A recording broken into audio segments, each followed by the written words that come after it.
Difficile de traiter une question aussi complexe, d'édicter des principes directeurs intangibles, là où les situations sont toutes particulières.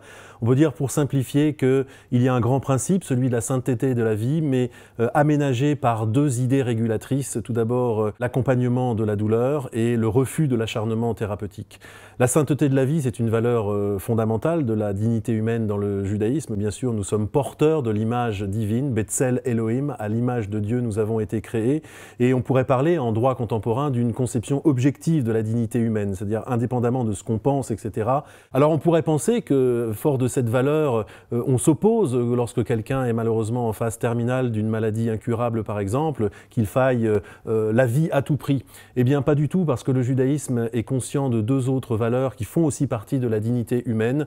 Tout d'abord, le refus de l'acharnement thérapeutique. On peut presque parler d'une loi Leonetti avant la lettre. Une chirurgie intrusive sans espoir d'amélioration thérapeutique est considérée comme une chabala, une destruction du corps humain insupportable. Un malade peut lui-même décider d'arrêter un traitement dans la mesure où il sent que cette chirurgie est invasive et sans espoir. Un deuxième principe important, c'est bien sûr l'accompagnement de la douleur, y compris si cet accompagnement, parfois pour des thérapies à base de morphine ou autres sédatifs, ont pour double effet, à la fois de soulager et peut-être de diminuer la durée de vie. Eh bien, c'est une situation qui est considérée comme acceptable par le judaïsme. C'est difficile parce que tout cela ne sont que des principes et les réglages sont extrêmement fins, mais en face de la sainteté de la vie sont accompagnés deux principes, le refus de l'acharnement thérapeutique et l'accompagnement de la douleur.